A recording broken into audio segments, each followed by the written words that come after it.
Olá, boa noite. Estamos ao vivo no canal da FIPEDS, no segundo podcast Mulheres Inspirando Mulheres Pode. Hoje com o tema Projetos Sociais e seus reflexos na sociedade. Eu sou Gisele Braga, gestora ambiental, administradora pública, mestre em Ciências Sociais e doutora em Sociologia Política.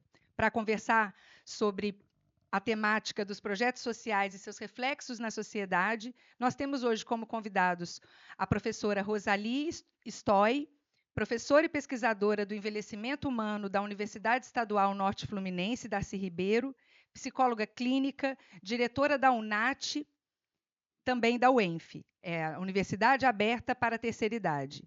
E o professor associado da UENF, no Laboratório de Estudos do Espaço Antrópico LEA, coordenador do projeto de educação ambiental PEA Pescarte, professor permanente do Programa de Pós-Graduação em Sociologia Política, PPGSP, e da graduação em Ciências Sociais. Atualmente está também como diretor do Centro de Ciências Humanas, professor Geraldo Márcio Timóteo. Queria agradecer a presença de vocês. E aí, para a gente conversar um pouquinho, né, sobre os projetos de extensão, né, o professor Geraldo tem aí uma vasta trajetória com projetos de extensão, desde lá de Belo Horizonte, né, com assentamentos, com comunidades tradicionais de pesca também. Então, queria que o senhor pudesse contar um pouquinho dessa história, falar um pouquinho sobre a importância, né, da extensão e o caminho que a extensão pode abrir para a sociedade. Olha, eu acho que a extensão, ela ainda é o patinho feio dentro da universidade. Principalmente numa universidade como a UENF, que tem uma certa excelência na pesquisa, e essa pesquisa, em grande medida, é feita em laboratório. Então, tem uma cultura de laboratório que acha que fazer ciência é estar ali, né, diante dos seus ensaios e tudo. E no CCH, nós sabemos que o nosso campo é a sociedade. As ciências sociais não constrói laboratórios, ela vive a realidade que as pessoas enfrentam. E quando nós pensamos projetos sociais, nós estamos buscando vincular essa extensão, né, universitária com o foco, né, com um viés, com uma direção, né, da sociedade e quais sociedades, né? No caso, no meu trabalho, a população rural mais empobrecida, né, e que aí se configura tanto rural, né, diria assim, os agricultores, né, mas também a pesca, né. Então, eu vejo que quando a universidade se põe a colocar, né, se coloca nesses problemas, se vê corresponsável pela sua existência e por sua solução, eu acho que nós encontramos aí força e espaço para aplicar a ciência no cotidiano da vida das pessoas, né? E acredito que essa seja a grande missão que uma universidade do terceiro milênio tem que se colocar como desafio. Não basta, né, assim, um grão, né, como dizem, de grão em grão se enche um látis. Não basta um látis recheado. Importa muito o que recheia esse látis. Importa muito se há efeitos, né? As pessoas gostam muito na academia de pensar o fator de impacto, né? E é justamente a proposta desse podcast hoje é discutir o fator de impacto de projetos sociais, né, que não são medidos por leituras acadêmicas, mas sim pelo alcance de uma série de metas, por exemplo, né, que Rosalie vai poder falar melhor, do conforto, né, consigo, né, do conforto que essas pessoas podem encontrar em ambientes como que são promovidos na terceira idade. Na pesca, eu acho que nós temos inspirado que essa geração de pescadores que se achava que eram últimos, tanto que eles, mais de 80% deles, não viam em seus filhos uma continuidade, né? Isso está mudando.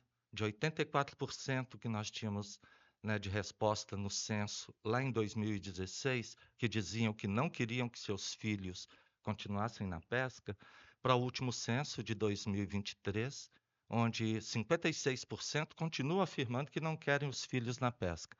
Mas para nós, a diferença era antes ter 16% que queriam que os filhos estivessem lá e subiu para 46%, 44%. Então, essa questão eu acho que é fruto desse trabalho cotidiano, né, que a universidade o faz, e o faz com legitimidade. E eu gosto de contar que quando nós começamos o Pescarte em 2014, poucas portas se abriram. Nós tivemos reuniões em que apareceu somente um pescador, né? Tamanha era a descrença nos projetos que estavam sendo executados. Mas o que abriu essas poucas portas e nos permitiu entrar foi o nome UENF, foi ser da Universidade Estadual do Norte Fluminense. E acho que no trabalho que nós viemos fazendo, nós honramos ainda mais esse nome, sabe? À medida em que os pescadores hoje sabem que podem contar com uma universidade, né, que tem elementos para apoiá-lo, né, e para que eles possam alcançar uma autonomia econômica, uma emancipação política e social, e que isso, né, seja capaz de alcançar homens, mulheres, e criarmos para o futuro, né, o que estão nos negando com o gasto dos royalties, que é prepararmos a atual geração, né, e prepararmos essa sociedade para a ausência do petróleo no futuro. E quem sabe, na ausência do petróleo, as pessoas comecem a ver a riqueza que é produzida no mar, né, para além do petróleo, né, a riqueza, né, da produção pesqueira e, assim, os trilhões, diria, que ainda estão por ser descobertos e retirados na hora que nós aprendermos a explorar, né, com respeito ao meio ambiente, toda a riqueza que o mar pode nos dar. Que as águas, né, lembrando que o Brasil é o primeiro país, né, em quantidade hídrica, né, de água potável. Nós temos 12% da água potável do mundo. Então nós temos que saber fazê-lo. Nós temos que saber usar. E eu acho que um uso nobre é a produção de alimentos. E alimentos que sejam acessíveis. Não adianta nada as pessoas falar, ah, a tilápia está no alto, não sei o quê, e pagar R$ 50 num quilo de filé. Isso não é popularizar, isso não é para que as pessoas comam peixe. Então a gente tem que tomar cuidado se não vamos fazer com a tilápia que fizeram com outros pescados, que desapareceu. Só quem pode mesmo, sabe? Quem tem recurso consegue comprar alguns tipos de pescado. Então, se nós pensamos, e a origem do projeto Pescarte, ele tem esse viés de atendimento a uma condicionante social, né? Uma condicionante que requer assim, reduzir, né? Mitigar, diminuir os impactos produzidos sobre a cadeia da pesca. A primeira coisa seria os pescadores voltarem a comer peixe, que em muitos casos eles preferem vender, né, porque apuram um dinheiro melhor para poder colocar alguma coisa a mais em casa para comer, né? E eles mesmos, produtores de alimentos, passam fome. Então a gente tem que olhar para essa questão e acho que os projetos sociais e acho que a universidade cumprindo seu papel, sabe, né, de origem, né, assim, a UENF, todos nós, né, professores lá, sabemos quem paga nosso salário. É o povo do Rio de Janeiro, sabe? E nós temos que retornar a esse povo, a esse país, a essa nação, a esse estado, a esse município, essa acolhida. E esse lugar que eu acho que nós podemos influir. Eu costumo brincar que a UENF, assim, de um prego a uma ponte, né, a gente tem de tudo ali dentro, sabe assim? Solução para todos os problemas. Você quer mandar um foguete, né, à Lua? Pode saber que tem alguém dentro da UENF que vai ajudar aí na equipe para pôr isso lá, sabe? Além do que, um monte de cultivar, sabe? Cultivares são espécies de novas plantas híbridas, geneticamente modificadas às vezes, mas que ganham status de patente. Nós temos cerca de 47 cultivares. E coisas que assim tiram, por exemplo, uma produção de abóbora, que normalmente é 2 toneladas, tem cultivar dentro da UENF que joga essa produção por hectare para 8 toneladas. Milho, normalmente 3, 4, vai para 8 toneladas. Então, tem uma série de coisas que, se nós conseguirmos aproximar a UENF dessas demandas, eu acho que nós vamos produzir uma sociedade melhor. Obrigada, professor. Professora, a senhora coordenadora, né, diretora da Universidade Aberta para a Terceira Idade. O que é a Universidade Aberta para a Terceira Idade? Então, a universidade aberta para a terceira idade é aquela que qualquer pessoa que se sinta mais apropriadamente falando, envelhecendo, ela pode entrar, ela pode estar. Então, a gente não privilegia só o marco etário jurídico, que é o de 60 anos, mas aquela pessoa que se sente mais próximo da velhice do que da juventude, ela pode entrar. Por que que é aberta? Porque não depende de grau de escolaridade para entrar. Então, qualquer pessoa, independente de ser letrada ou não, de ser alfabetizada ou não, pode entrar. Então, você encontra dentro da UNAT pessoas que têm terceiro grau, pessoas que têm uma pós-graduação, doutores, que já se aposentaram, que já estão se aposentando ou que se sentem confortáveis em estar lá com pessoas que nunca estudaram, que viveram da lavoura, e eles se dão otimamente bem. Então, por isso ela é aberta. O termo terceira idade me incomoda muito, porque parece que tem a quarta, a quinta, a sexta idade, isso é muito complicado. Mas a gente não pode mudar agora, porque agora a gente conseguiu a publicação em Diário Oficial, a partir de dezembro de 2023, a construção, a solidificação da UNAT, mas em breve a gente tira o T do terceira idade e substitui para Universidade Aberta para Pessoas Idosas Talentosas. E aí a gente fecha a nossa admiração, né, pelo tema. É um programa de extensão que atende a essa demanda social, apresentando a universidade como um lugar de aquisição de conhecimento, e a gente acredita que a educação te conduz a um viver melhor, a fazer melhores escolhas para a sua vida. Então lá você aprende a cuidar do seu corpo, a cuidar do seu coração, da sua afetividade e cuidar da sua cognição. Então, a gente busca atender esses três pilares com todas as atividades físicas, motoras e também cognitivas, porque assim a gente concebe o processo de envelhecimento harmônico. Não adianta você trabalhar o físico e não trabalhar o afetivo, o coração, né, o emocional. Porque se a pessoa não estiver bem emocionalmente, não adianta ter um motor bom, porque ela não vai para lugar nenhum. Ela vai ficar deitada, chateada, deprimida, então isso não resolve. Quando você trabalha o cognitivo, você integra esse corpo a essa afetividade e a sua intelectualidade.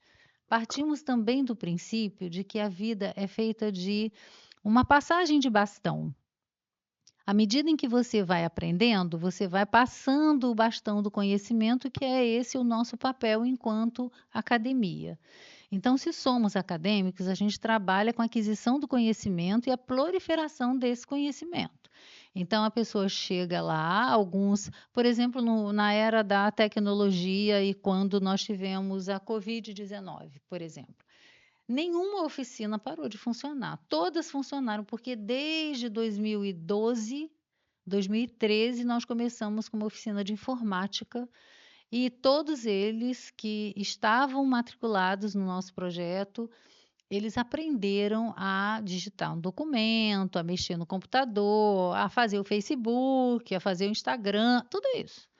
Depois eles perceberam que o computador era um celular em potencial. Então, eles começaram a trocar os seus aparelhos de celulares. Então, nós abrimos a oficina de smartphone. É a oficina que tem até hoje. Nunca para de ter aluno nessa turma. Porque, como nós somos mais de 500, quando eles trocam o telefone, eles vão direto para essa oficina para aprender a mexer no celular. Eu não tinha Facebook, eu fui ter por causa deles. Porque eles me disseram assim: procurei você no Facebook e não encontrei. Eu falei, mas eu não tenho Facebook. O quê? Que absurdo! Como uma mulher em pleno século que nós estamos não tem um Facebook? Isso é um absurdo. Eu falei, mas eu nem sei fazer. Vem cá que eu te ensino. Então, assim, a gente vê a facilidade, né, nessa relação dialógica que eles têm com a tecnologia, com a própria academia. Eles têm um restaurante universitário que existe assim ali uma realidade de bastão. Quando as pessoas dizem que a extensão trabalha nessa relação de levar e trazer conhecimento, eu vejo muito assim, no restaurante universitário, é um ritual de passagem o tempo inteiro, porque todos os alunos sentam juntos para almoçar. E nessa relação de diálogo, o aluno da UENF, mais jovem, consegue entender a linha de raciocínio de uma pessoa que viveu mais do que ele. E ali existe essa relação de reciprocidade nos relacionamentos. Então, eu acho que a extensão promove esse aconchego, esse acolhimento, consegue mostrar para a sociedade que a academia não é um lugar distante de todos, é um lugar de fácil acesso, é só ter o desejo de. Passou aquele murinho lá, aquele portão da universidade, ali todos nós aprendemos. Não é porque eu sou professor, o professor Geraldo é professor, não, nós aprendemos muito. Eu aprendo todos os dias naquela universidade. Eu digo assim que estar com o público é viver essa relação de passagem de bastão o tempo inteiro. E é isso que promove o conhecimento. A gente tem o direito de escolher envelhecer ou morrer. Quando a gente escolhe o direito de envelhecer, nós traçamos um planejamento de envelhecer com qualidade. Porque envelhecer à toa não vale a pena, é desperdício, né? Mas quando você faz do envelhecimento uma opção de vida, você tem a possibilidade de escolher viver melhor ou viver pior. Eu vou sempre optar por viver melhor, porque pelo menos eu vivo mais gratificada. Então, o programa da terceira idade da UENF é o local onde você encontra essas relíquias, né? Que eu digo assim, eu chego lá às 7h30 todo dia da manhã e eu saio de lá tarde, mas eu gosto muito do que eu faço. Isso motiva porque eu tenho retorno de uma comunidade inteira, um grupo maravilhoso de trabalho. Eles estão sempre animados, estão sempre de bom humor e valorizam aquilo que têm. Eu acho que isso é trabalhar a academia e a extensão. É você levar aquilo que você aprendeu e receber aquilo que o outro aprendeu. E certamente isso contribui para que a gente se torne uma pessoa melhor. Algumas pessoas me perguntam assim: ah, mas quando é que a gente envelhece? Quando a gente se fecha para a vida. Aí você já escolheu não viver e tá velho, né? Que é aquela pessoa que já se sente descartada, que eu digo que tudo que é velho na minha vida eu jogo fora.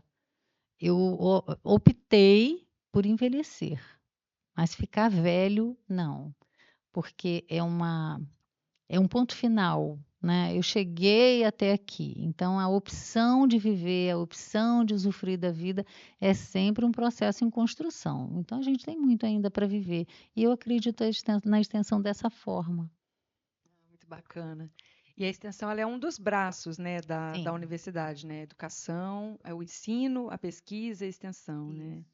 E assim, quais são as principais dificuldades de realizar a extensão, assim, na opinião da senhora, dentro da sua experiência? Então, nossa universidade é pública. A maior dificuldade que a gente encontra é a burocracia do público. Porque tudo que é público, você tem que se reportar a uma série, você tem que cumprir uma série de etapas para poder você conseguir realizar aquele desejo, se certificar das possibilidades de acertos e de erros. E como a gente está no estado que a gente está no regime de recuperação fiscal, a verba é muito curta. Por mais que eles acreditem, que invistam, que saibam da importância, é muito difícil você reservar uma verba para um projeto que você vê que dá certo, que está bom, que está caminhando, mas a distribuição de verba num regime de recuperação fiscal como é o nosso tem sido bastante difícil e nós estamos vivendo essa realidade já há algum tempo. São quantos anos? Eu acho que são 10 anos, por aí, né, que a gente está vivendo. Então é um É. Então, esse é um lado muito difícil da gente lidar. A outra dificuldade que a gente tem no público é de ter espaços, porque você não acrescenta espaços, o espaço já é demarcado. E quando vem uma comunidade nova, uma população nova, um projeto novo, você também precisa ter os espaços para ele. Então, meu sonho é construir o espaço da UNAT, que a gente não tem. O nosso espaço da UNAT é assim, a gente fica implorando por espaços físicos e como a gente não tem muito, para te dizer a verdade, temos muito pouco, a gente usa as árvores como um lugar para fazer atividade física à sombra das árvores. Nós usamos as quadras de esporte para fazer uma yoga, e do outro lado a gente faz uma outra atividade física, do outro a yoga, a natação ou a hidroginástica, que é uma atividade excelente para o idoso, a gente não consegue usar a piscina, é muito difícil, a gente usa 2 vezes na semana, e são só manhãs, se é à tarde é muito difícil, porque tem outros projetos, nós só temos uma piscina, então é muito difícil, é o do quem chegar primeiro, marcar o lugar primeiro. Nós temos a dificuldade de ter uma sala onde possa tocar um instrumento, por incrível que pareça, a gente tem aula de violão e de pessoas idosas que nunca colocaram a mão numa partitura, hoje eles leem uma partitura, tocam violão, mas a gente não tem a sala para isso, então é embaixo das árvores que a gente de vez em quando faz.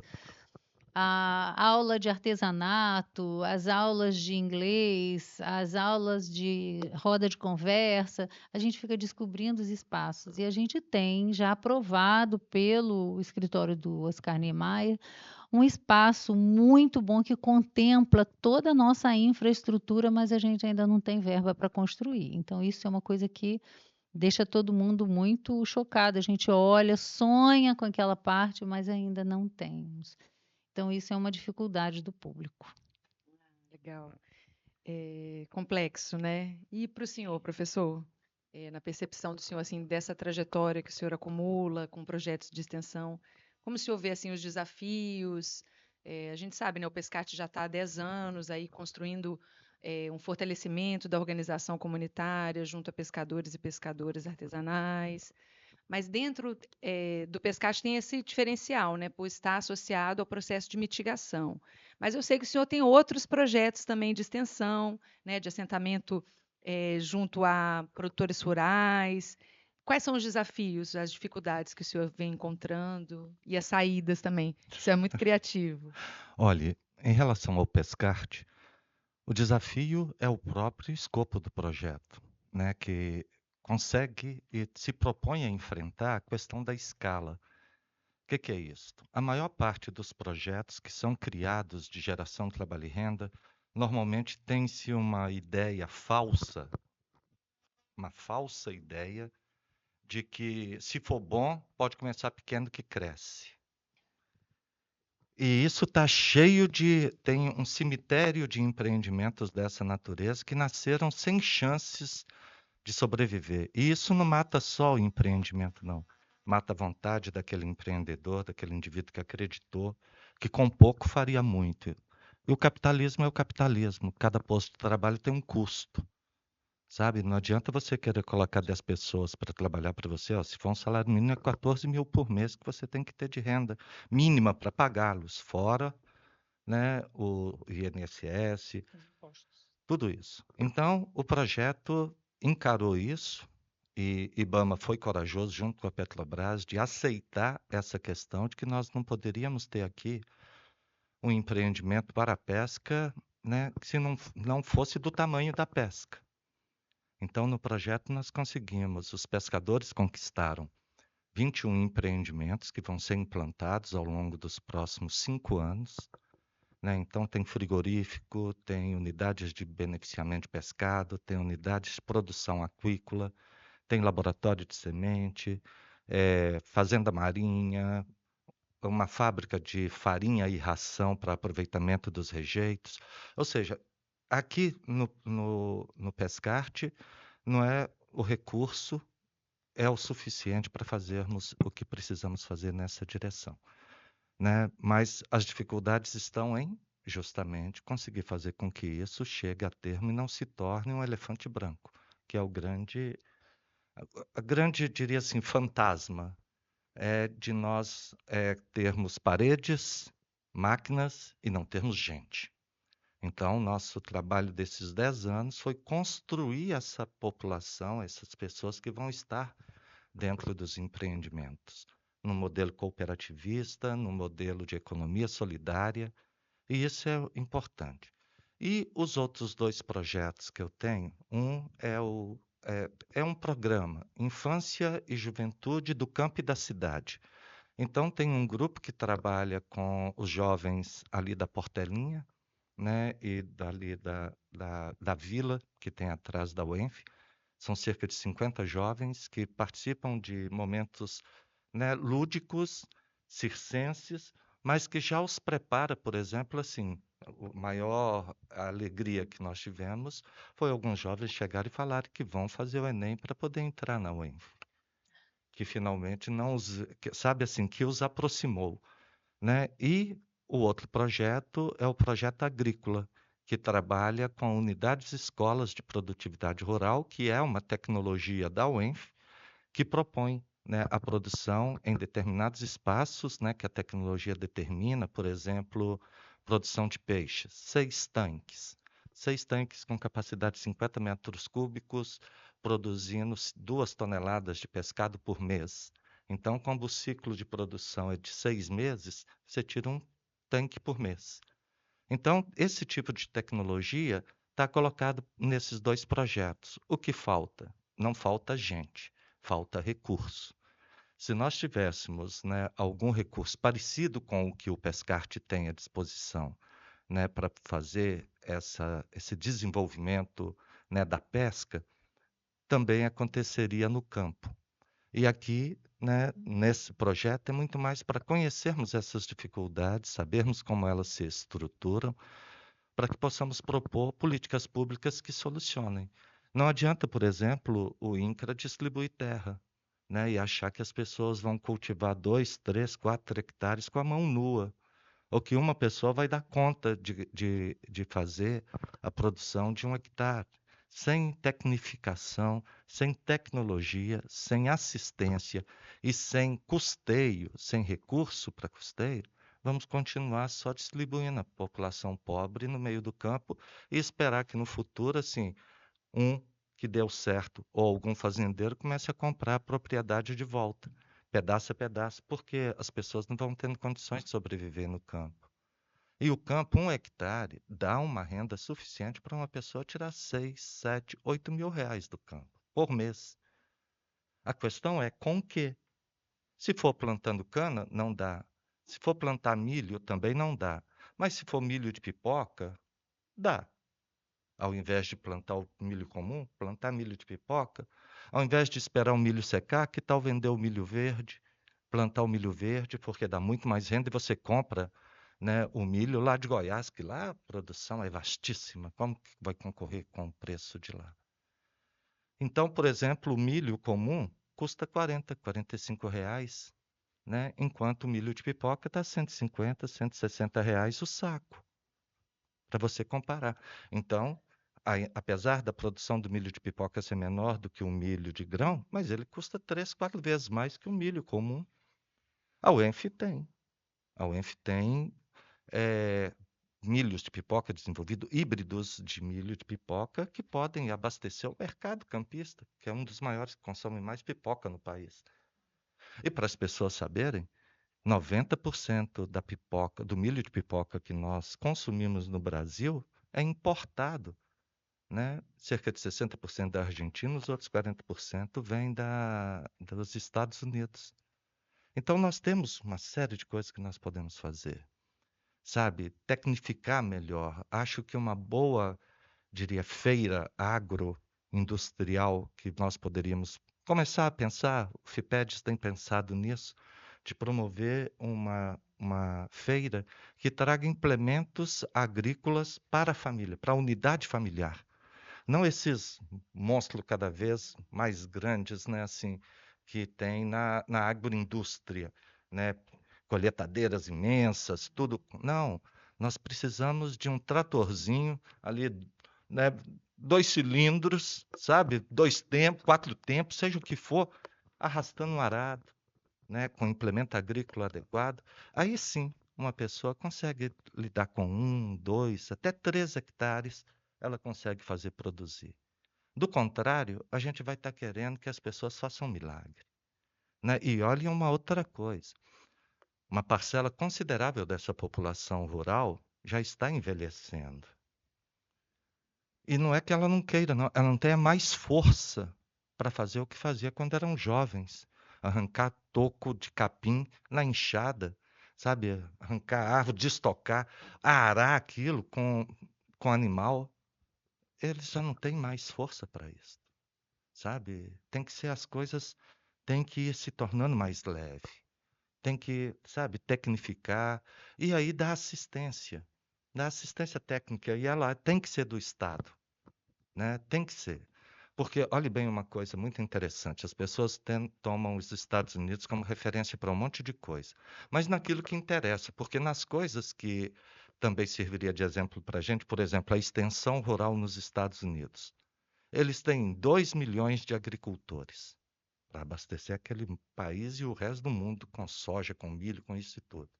Adivinha quantos extensionistas tem no departamento lá? 1 milhão. 1 milhão. É, né, um engenheiro agrônomo para cada 2 fazendeiros. E aqui no Brasil, vai na Emater, coitados, que fazem sobreviver assim, olha, com o suor do seu rosto.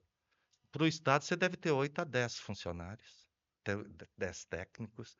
Como que vai fazer? 92 municípios. Só o tamanho de Campos. Uma pesquisa que nós fizemos aqui em Campos em 2017, entrevistamos 4.600 agricultores com até 5 hectares. Renda média, R$ 500. Você acha que mudou de 2017 para hoje? Mudou nada.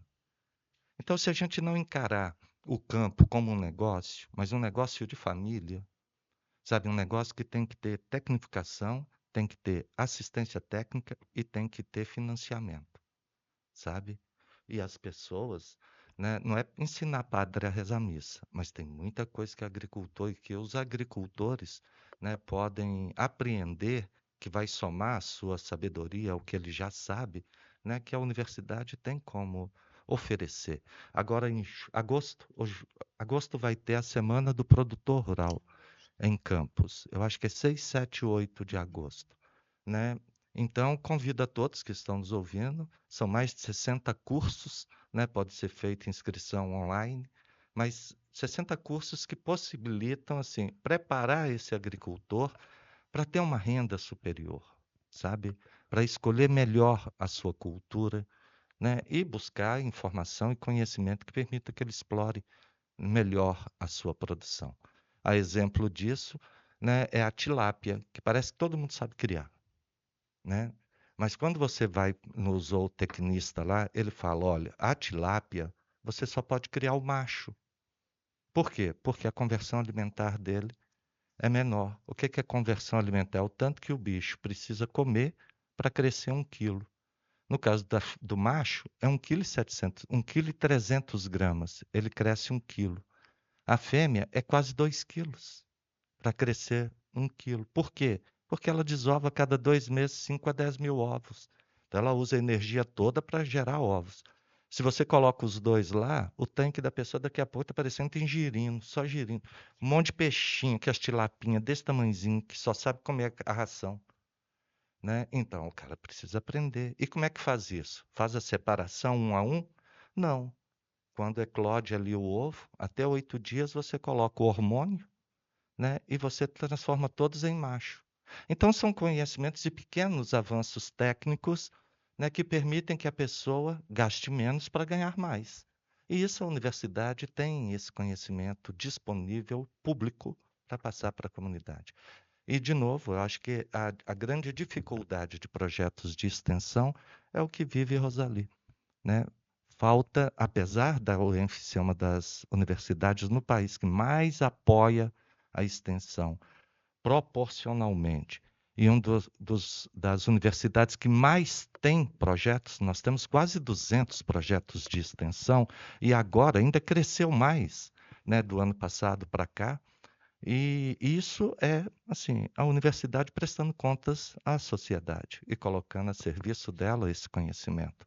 Mas ainda falta, eu diria, que isso seja feito de forma sistêmica, sistemática e sinérgica com as municipalidades, que precisam se aproximar mais das universidades. Sabe, a gente fica vendo a prefeitura de um lado, universidade de outro, centros de pesquisa de um lado, quando na verdade é juntar essa força que vai fazer a diferença e fazer com que a gente consiga vencer o barbarismo que está aí, esse atraso, essa coisa, sabe, antagônica à inteligência que está, às vezes, prospera nos lugares, sabe? E a senhora fica à vontade. Eu acho interessante porque, fazendo um paralelo aqui, né? Se a gente não investir na educação, eu não sei o que será do nosso futuro, né? Porque ou você investe para que você possa se servir dela e ter um futuro mais adequado, mais justo, mais equânime, ou então a gente vai continuar batendo cabeça, vivendo ali a relação Estado-município, município-educação, Estado, e a gente não consegue decolar. Por isso que nós ainda somos um país em desenvolvimento. Porque os países desenvolvidos já entendem a importância dessa relação município, educação, município, Estado, governo federal. Hoje a gente olha o país como um todo, a educação como a mola, a força motriz, e a extensão é quem é a alavanca disso. Ou a gente vai continuar sendo um país ainda em desenvolvimento. Não tem outra forma. Muito bacana. A gente está no podcast, né? Mulheres inspirando mulheres pode. E aí eu queria provocar essa questão do debate de gênero, né? Tanto no aspecto do projeto que a senhora coordena, quanto no projeto Pé Pescarte, né? A gente sabe que o projeto Pé Pescarte vem ponderando mulheres desde a primeira fase, tanto nos núcleos de pesquisa quanto nas equipes de campo, né? Acho que cerca de 80, 90% das supervisões estão à frente mulheres, né? E aí queria que o professor Geraldo pudesse falar um pouquinho desse contexto e depois que a senhora pudesse contextualizar dentro do projeto da Tá bom. UNAD. Sabe, os números, eles revelam muitas coisas, né? O fato das mulheres serem um percentual maior da população e ocuparem menos cargos de comando, apesar de terem mais anos de educação, né? De terem demonstrado para qualquer cético a sua capacidade e a sua, assim, sua igualdade de condições para estar em qualquer espaço, né? É, eu fico ao mesmo tempo achando que algumas coisas ainda está escondido, ainda não se revelou em relação à exploração que se faz das mulheres, né? Eu acredito que o que nós teremos que fazer, essa masculinidade, né, da qual eu sou um representante, não estou fora, né, de reconhecer a igualdade das condições, sabe? A equidade para que essa diferença que existe não pese contra, né, não seja um peso contra a mulher. Né? Alguns desafiam, por exemplo, essa igualdade de homens e mulheres, oferecendo espaços de trabalho em pedreiras para as mulheres, quando deveriam estar dizendo que nem os homens deveriam estar fazendo aquele tipo de serviço mais. Né? Então, eu acho que a questão do gênero, as mulheres estão em posição de poder, sabe? Hoje, o discurso de uma mulher já não é tão inaudível assim, sabe? A fala da mulher, ela está empoderada. Agora, é preciso fazer o uso desse empoderamento, sabe? É preciso ir para os espaços públicos, é preciso conquistar esses espaços públicos. E Campos tem um desafio extraordinário, que é, por exemplo, colocar uma mulher na Câmara, né, de Vereadoras. A Câmara de Vereador não tem. Como é que você fala do empoderamento de mulheres, você fala dessa potência feminina e ela não está nos espaços de decisão? E não é só isso. Veja quantos ocupam secretariado no município, mas veja no entorno, mesmo em lugares onde tem prefeitas, né, mulheres prefeitas, o seu corpo de secretários, na sua grande maioria, são homens. Então há espaço de conquista, a mulher está empoderada, mas como ela articula esse poder? Em nome de quê? Sabe? Eu acho que a questão das violências, elas espero e tenho a convicção de que serão superadas. Sabe, quando as mulheres tiverem sistemas de proteção reais, né, que não seja essa fachada de você está proibido de se aproximar 200 metros da pessoa. Não, aquele indivíduo tem que estar monitorado e tem que ter sensor em cima dele se ele se aproxima. E a polícia tem que dar prioridade nesse atendimento.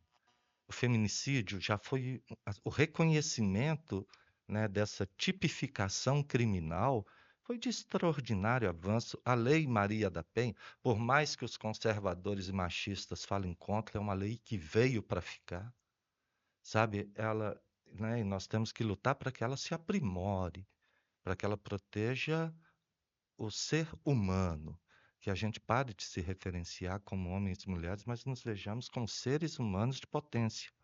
Sabe? E à medida em que nós não precisarmos mais avaliar se esse trabalho é para homem ou para mulher, se esse trabalho, eu acho que nós estaremos avançando enquanto esse ideal tipo, né? Essa, diria assim, uma posição quase, né, de como que a gente diz quando fala de algo que a gente pretende alcançar e não consegue? Inatingível. Utópico, um utópico. A utopia é necessária. A utopia onde homens e mulheres convivam, se respeitem, né, e somem nos seus dons. E não que alguém seja diminuído por quem é. Né? E aí vem todas as nuances de gênero, o LGBTQIA+, né? Todos esses reconhecimento e respeito. Porque o que todas essas soma de significados, né? Essas letras significam, são ideologias, identidades e gritos, né, de reconhecimento, né, de contra a violência. Eles procuram se mostrar para se proteger. É a mesma razão porque as pessoas não entendem muitas vezes por que que um morador de rua vai para uma pista que passa carro de um lado e do outro noite inteira, né? Por quê? Porque ele ali está protegido, ele está na cena pública, está todo mundo vendo. Se ele for para um cantinho escondido, ele morre queimado, ele é apedrejado, ele é esfaqueado, é o que acontece. Então, esse sujeito vai para o lugar onde mais passa gente e ali ele se sente confortável para dormir, porque o anonimato, mas todos ali no entorno, né, conseguem segurar. É a mesma questão, né? Então, as mulheres vieram à cena pública para denunciar a sua exclusão, a sua invisibilidade. Só assim, né, jogando pedra no vidro que vai chamar a atenção. E essa dimensão da invisibilidade era muito marcante na pesca, né, professor? As mulheres, muito como apoio dos maridos, não se reconhecendo, e até mesmo nos dados do primeiro censo para o segundo censo, tem uma grande mudança que é um fruto desse projeto de extensão, né, de visibilizar essas mulheres, né, na pesca, né, não como ajuda, mas sim como trabalhadoras da pesca, né. Dentro do seu projeto acontece isso também? Então, a gente está terminando de escrever um livro que deve ser lançado até meados de agosto, e toda vez que a gente termina um ano, nós fazemos estatística, né, dos nossos alunos, de quem frequenta. E aí a gente percebeu que 86% do nosso público são mulheres. Aí, isso nos dá a falsa impressão de que a velhice seja feminina. Aí eu fui, né, estudar e tentar me apropriar desse conhecimento. Eu vi assim, a velhice não é feminina. O corpo feminino não vive mais pura e simplesmente do que o corpo masculino. Mas como nós estamos submetidos a uma sociedade que tenta regrar e fazer do corpo feminino o viés mais fácil da manutenção do poder, porque é a mulher que mantém o poder das diferenças. A mulher é quem pare, a mulher é quem cria, a mulher é quem educa. E por que que nós ainda temos uma sociedade tão machista? É porque esse lugar também é um lugar conquistado pela mulher ideologicamente, fortalecido pela política. Sabe por quê? O corpo feminino é o corpo mais submetido e mais subordinado à política. O cheque cidadão é em nome da mulher, Morar Feliz é em nome da mulher, o Vale Gás é em nome da mulher, tem o centro de referência da mulher, tem a campanha de controle da maternidade no corpo feminino. Então, tudo é o corpo feminino. Por quê? Quando se dá uma assistência maior à mulher, ela é formadora de opiniões, ela conquista votos. Então, politicamente, é um corpo que convém a uma liderança política mantê-lo submetido a um controle social. Então, na realidade, a velhice não é feminina, mas a sociedade ainda é machista, age dessa forma e é mantida por um interesse político, porque uma mulher, ela é capaz de gerenciar de 10 a 15 votos. O homem não. Porque com o título de machista, de homem, ele é aquele que tenta controlar a opinião e a representatividade dos votos de uma família. Mas quem faz isso é a mulher. Porque ela, eu costumo dizer assim, o empoderamento feminino é muito grande, mas ele é subordinado a essas crenças absurdas. Porque o dia que a mulher souber o poder que ela tem nas mãos, ela elege um prefeito, ela elege vereadores, porque nós somos mais mulheres do que homens. E por que será que a gente ainda não consegue, enquanto mulheres, manter uma sociedade que seja justa e equânime? Porque ela ainda acredita que ela seja submetida ao domínio de um poder masculino. E também tira proveito disso. Porque eu ouço muito assim, não, a mulher, o homem é o cabeça, mas a mulher é o pescoço e vira a cabeça para onde ela quer. Realmente, ela faz isso. Porque a mulher consegue realizar coisas na cabeça de um homem que só se ela realmente o contrário é difícil. Entende? Então, assim, esse empoderamento feminino eu vejo que é uma construção social mantida por uma classe dominante que ainda faz bem convencer que existe isso. Então eu vejo que a velhice não é feminina, é que o corpo da mulher é o corpo mais atravessado pelas políticas públicas de saúde, de assistência, de monitoramento, ainda é esse corpo. Nos países mais avançados, você consegue perceber que o poder equânime, né, aquilo que é para um é para o outro. Não tem essa divisão do que é do homem e do que é da mulher. Todos se unem, somam, discutem, sentam, argumentam. É igual quando você vai fazer uma lista de casa, né? O que que falta? É a mulher que faz a lista e manda o homem comprar? Hoje em dia não. Você vai no supermercado, você vê o carrinho do homem e da mulher junto, decidindo o que vão comprar, não é? Então, no passado, era dado uma lista e o homem trazia aquilo que estava na lista. Hoje a mulher vai lá e diz assim: não, eu quero isso, eu quero aquilo. Que tal pensar nisso? Que tal pensar naquilo? Olha, mas a gente tem isso para gastar. Então, por que que nessa relação de poder ainda existe uma resistência? Porque perder esse lugar é perder o poder do controle social. E aí a sociedade tem que mudar, entende? E a gente vem observando essa mudança, né? Dentro desse grupo Sim. de pescadores e pescadoras artesanais, que as mulheres têm se engajado, participado nas reuniões, nas atividades e chamado para si esse lugar de voz, né? Esse lugar de visibilidade, né? Que é Isso. uma conquista, né, do projeto que vem Uhum. trabalhando desde aí já 10 anos, né, desde Isso. 2014, e também agora nessa terceira fase com o Núcleo de Direitos e Benefícios, né? Isso. A gente tem aqui hoje o primeiro convidado homem, né, do Mulheres Inspirando Mulheres, pode.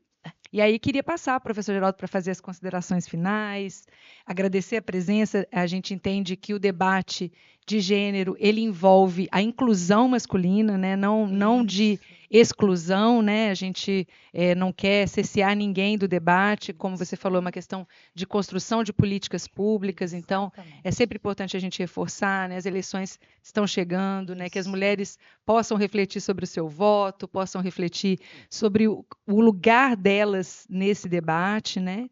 E aí passar para o senhor fazer as considerações finais, agradecendo já a presença de vocês. Ah, passou rápido. Olha, eu acho que essas discussões são fundamentais para nós chegarmos ao consenso, a busca de uma compreensão comum sobre que caminho nós devemos seguir.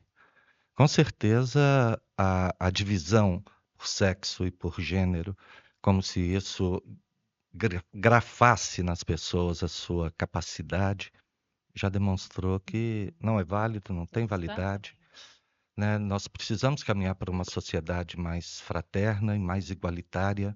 Não é possível que nós continuemos o pior país, né, entre todos na distribuição de renda, de modo que as diferenças são abissais. Né? O 1% da população brasileira mais rica começa logo ali, R$ 10.000, sabe? Mas só que escala assim, olha, é vertiginoso o crescimento da renda dentro desse 1% mais rico. É absurdo que a gente fale que uma pessoa que ganha R$ 1.280, ou seja, menos que um salário mínimo, se ela vive sozinha, ela tem entre os 5% mais ricos do país. Sabe? Então nós temos muitos desafios. E são desafios de uma sociedade moderna, mas ainda arcaica em muitos aspectos. E nós teremos que atualizar, porque não dá para parar, né, o freio do tempo, o crescimento, o futuro, esperando. Nós teremos que fazer políticas públicas que acolham, que tragam pessoas, que reconheçam, por exemplo, que nós estamos entrando num futuro em que os empregos estão e nunca estiveram tão ameaçados. A inteligência artificial e sua racionalidade técnica, né, levada ao extremo, vai tirar, não é 1 milhão de empregos, não, é 1 bilhão de empregos. Se você pensar que os automóveis autônomos já são uma realidade em muitos lugares, o que significa se isso vier para o Brasil, onde você tem aí quase 1 milhão de pessoas, de motoristas profissionais?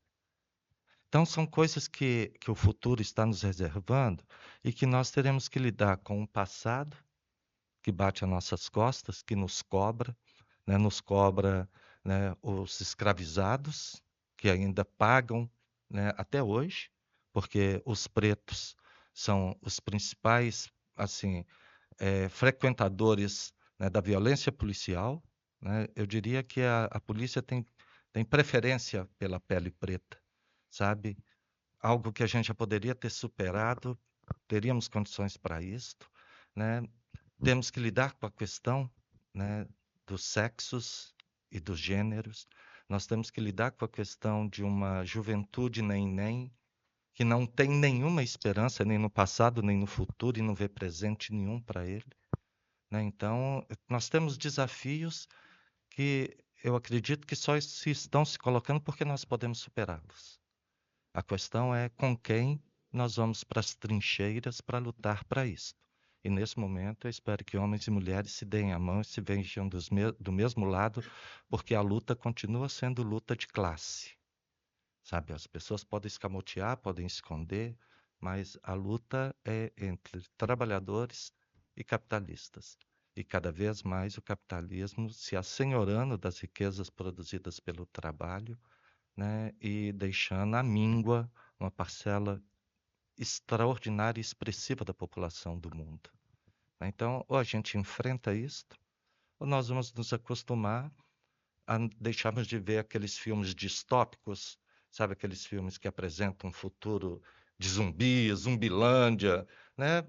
O futuro será este se nós não lutarmos desde já.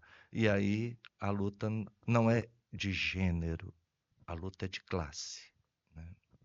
Perfeito. Professor, aprendi hoje que coisas velhas a gente joga fora, que a gente Sim. não se refere assim às pessoas. Além de outras coisas que a gente aprendeu, queria agradecer a presença e para a senhora fazer suas considerações finais. Então, eu costumo dizer que envelhecer é inevitável. Todo mundo deseja envelhecer, mas envelhecer com qualidade é uma opção. Você pode escolher. No mundo de hoje, nós podemos escolher. E ainda para fazer um clichê sobre mulheres, inspirando mulheres, a mulher precisa sair e pegar o seu lugar de fala, se apropriar desse lugar de fala. Porque se ela se apropriar desse lugar, ela transforma uma sociedade numa sociedade mais justa, mais equânime, onde o fato de ser mulher ou ser homem não vai alterar a sua condição, mas vai valorizar você enquanto pessoa. Então, eu acho que a mulher precisa se apropriar desse lugar na nossa sociedade.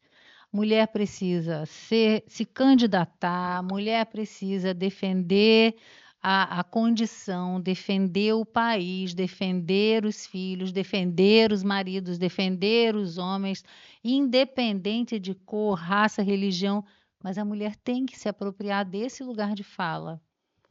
Não precisa ter medo de ocupar o lugar. O lugar é dela. É só assumir. Muito obrigada. Então, vamos lá assumir os nossos lugares na sociedade, mulheres. Na semana que vem a gente tem o próximo episódio do nosso canal, aqui no canal Mulheres, Inspirando Mulheres Pode. E a gente conta com a presença de vocês. Até lá!